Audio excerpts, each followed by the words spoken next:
उनके लिए याद करते हैं।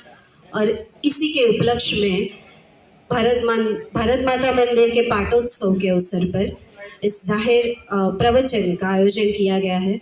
और आज के दिन के लिए इतना कहूँगी कि बाधाएं आती है आए, बाधाएं आती है आए, घिरे प्रलय की घोर घटाए, पाँव के नीचे अंगारे, सिर पर बरसे यदि ज्वालाएं, निज हाथों में हंसते हंसते आग लगाकर जलना होगा, हंसते हंसते आग लगाकर जलना होगा, कदम मिलाकर चलते चलते भारत को अखंड बनाना होगा, भारत को अखंड बनाना होगा।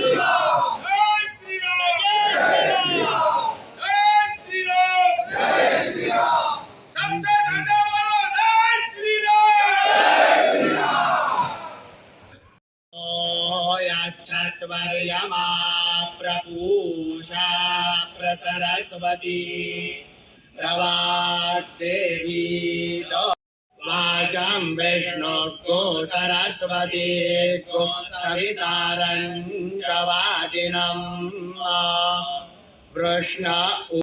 સૂર્યનો પરિચય હોય નહીં, सूर्य का परिचय नहीं होता, सूर्य स्वयंभू अपना परिचय होते हैं।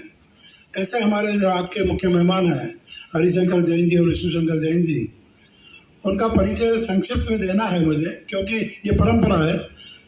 आगे जो बैठे हैं यहाँ पर वो उनको सुनने के लिए जाने वो सब उनको जानते हैं, सभी उनको सुन चुके हैं, सब जानते हैं, फिर भी एक परंपरा है परिचय देने की, तो मैं उनका संक्षिप्त परम आदरणीय है माननीय श्री हरिशंकर जैन जी सुप्रीम कोर्ट के अधिवक्ता हैं, सुप्रीम कोर्ट के सीनियर लॉयर हैं।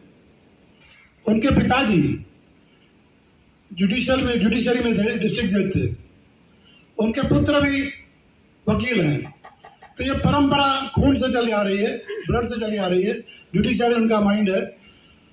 इन्होंने वकालत शुरू की, लेकिन 1989 मतलब 1989 में जब अयोध्या का डिस्ट्रिक्ट कोर्ट से चुकादा आ गया, उसके बाद हाईकोर्ट में चैलेंज हुई, तब हिंदू महासभा ने इनको बतौर वकील अपॉइंट किया और उन्होंने वकालतनामा 1990 में इलाहाबाद हाईकोर्ट में वकालतनामा दिया।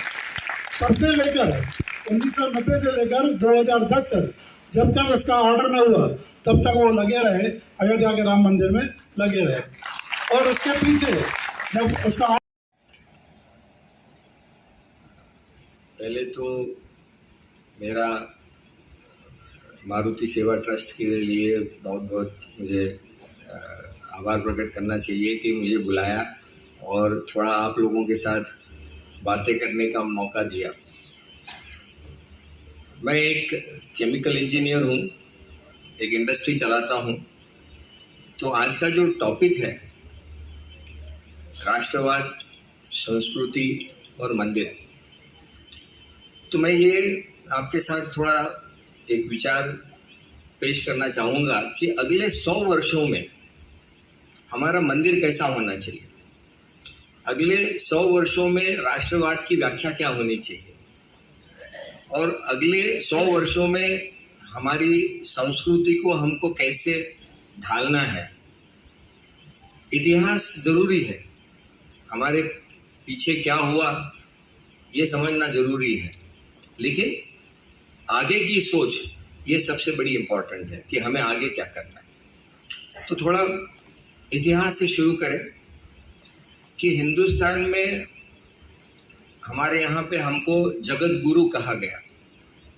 हम सारे दुनिया को ज्ञान देते थे, लेकिन आज ऐसी परिस्थिति हो गई है कि हम ज्ञान ले रहे हैं, और ये हमको अगले 100 साल में बदलना है। हमारे यहाँ पे प्राकल्प में एक मान्यता है कि शिव जो परमात्मा है वो अर्धनारीश्वर कहलाया जाता है, आधा नारी आधा पुरुष। ये बड़ा यूनिक है वर्ल्ड के अंदर। इसका मतलब ये है कि समानता, और ट्रू सेंस में हमारे संस्कृति में यदि हम अगले 100 वर्षों में समानता ला सके पुरुष और नारी में, तो वो हमारा एक एम होगा। तीसरा, हमारे यहाँ पे कई मान्यताएं हैं जो इतिहास लिखा गया है पिछले 400-500 वर्षों में, जो वेस्टर्न सिविलाइजेशन ने लिखा है। अब हम मानते हैं कि गैलीलियो ने पूरा प्लैनेटरी मोशन डिसाइड किया, पहली दफे बताया कि पृथ्वी सूरज के आजू बाजू घूमती है। मुझे बड़ा अचंभा होता है कि हमारे सारे वेदों में 9 ग्रहों का उद्देश्य कहाँ से उनको पता चला कि 9 ग्रह है। हमारे यहाँ पे पंचांग हजारों सालों से चल रहे हैं, और बड़ा इंटरेस्टिंग है कि पंचांग में आपके ग्रहण का किस समय होगा इसका एक्यूरेट प्रेडिक्शन है। यदि मैं एक्यूरेट प्रेडिक्शन कर सकता हूं, तो मुझे यदि प्लैनेटरी मोशन पता नहीं है तो मैं कैसे कर रहा हूं? जय श्री राम।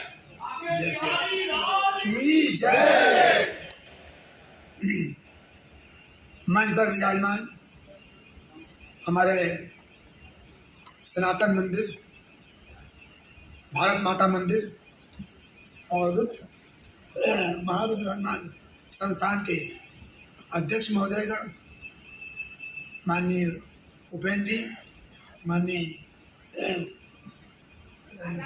पुरुषोत्तम जी,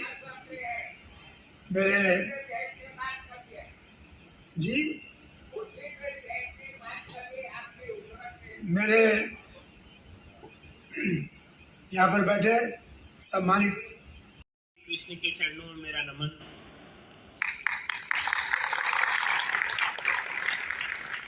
सम्मानित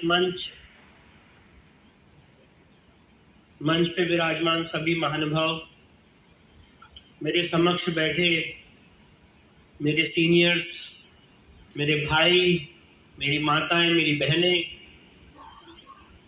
आप सबको मेरा बहुत बहुत प्रणाम, नमन।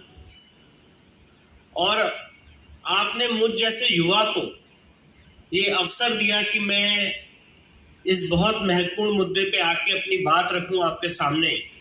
इसके लिए देश के सभी युवा वकीलों की तरफ से आपको कोटि कोटि प्रणाम और नमन है।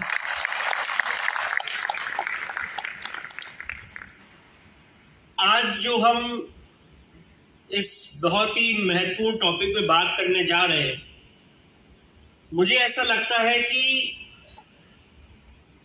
जब माननीय पुरुषोत्तम जी ने मुझे बात बताई कि आपको इस इशू पे बोलना है, तो मुझे ऐसा लगा कि मैं इस चीज के लिए बहुत ज्यादा ही यंग हूं कि मैं इतने वरिष्ठ गण के सामने ये सारी बातें रखूं। तो मैंने अपने पिताजी से बात डिस्कस की कि मैं इसमें क्या बोलूं, मेरा तो इतना अनुभव है नहीं। तो उन्होंने कहा कि तुम मेरी तरफ से बोलो और ये सोच के बोलो कि जो बातें मैंने की है वो सारी बातें रखो। तो मैं भी आपसे यही अनुरोध करूंगा कि जो बातें आज मैं आपके सामने रख रहा हूं, आप ये मत सोचिएगा कि एक 35 साल का आदमी ये सारी बातें आपके सामने रख रहा है। आप ये सोचिएगा कि एक 70 साल का बुजुर्ग अपना एक्सपीरियंस आपसे शेयर कर रहा है। जब मैंने अपने शुरुआती जीवन में, मेरा जन्म 1986 में हुआ, और देखिए आज की जो ये मीटिंग है, मैं अपनी बात को शुरू करने से पहले बात बताना चाहता हूं कि हिंदुत्व की आग क्या होती है ये मैं कभी नहीं जानता था अपने जीवन में, ना कभी सोचा था, क्योंकि हम लोग एक ऐसी जनरेशन से आते हैं जो पब संस्कृति, जो केक काटने के कल्चर में, जो अलग अलग मॉडर्न स्थितियों में, मॉडर्न जमानों में अपने जीवन को जीने के लिए, बड़ी बड़ी महंगी गाड़ियों में जाने के लिए, विदेशों में जाने के लिए, हॉलिडे बिताने के लिए, उस चीज के लिए जानी जाती है। पर हिंदुत्व की क्या आग होती है और वैचारिक दोस्ती की क्या आग होती है, अगर किसी को जानना है तो आज वो सभागार, आज ये सभागार उसका जीता जागता उदाहरण है। वैचारिक दोस्ती से बड़ी कोई दोस्ती नहीं होती। आज आप सब यहाँ पे इस टॉपिक पे अपना समय, अमूल्य समय, सारा काम काज छोड़ के आज आप इस मुद्दे पे बात करने के लिए, सुनने के लिए, सारी चीजें करने के लिए आए हैं। उसका बहुत बड़ा अर्थ है कि आप सबके अंदर, आप सबके दिल में भी वही कसक है, वही ललक है जो यहाँ पे मंच पे बैठे हुए जितने लोग हैं उनके दिल में भी वही ललक। तो सवाल ऐसा है कि मुझ जैसे युवा ने इस लड़ाई से अपने आप को क्यों जोड़ा, और इस लड़ाई से जोड़ने के पीछे क्या कन्विक्शन था। देखिए, किसी भी लड़ाई को मैं ऐसा मानता हूं, मेरा ऐसा मानना है कि अगर आप कोई भी लड़ाई लड़ना चाहते हैं, चाहे वो देश हित में हो, चाहे राष्ट्र हित में हो, चाहे मंदिर के हित में हो, तो लड़ाई की जो रिसर्च होती है वो तो अपनी जगह इंपॉर्टेंट होती ही है, पर साथ ही साथ उसके पीछे का जो कन्विक्शन है वो कितना महत्व रखता है, ये कन्विक्शन इंपॉर्टेंट है। और ये कन्विक्शन मैंने देखा अपने शुरुआती जीवन में, जब मेरे सामने मेरा जीवन दो राह पे खड़ा हुआ था कि मुझे वकील बनना है या और अलग अलग तरह के जो करियर के ऑप्शंस होते हैं वो लेना है। तो जब मैंने अपने पिताजी को बहुत ही शुरुआती स्टेजेस में देखा, तो मैंने, और मैं ये बात इसलिए नहीं कहना चाहता हूं आपको सामने, इसलिए नहीं बताना चाहता हूं कि वो मेरे पिताजी हैं, ये सारी बातें मैं इसलिए बताना चाहता हूं कि ये वो अनकही, अनसुनी बातें हैं जो सिर्फ विष्णु शंकर जैन का गौरव नहीं है, जो इस संपूर्ण सनातनी समाज का गौरव है। आज वो अनसुनी, बताई हुई कहानियां मैं आपके सामने रखना चाहता हूं, और कहानी तब की है।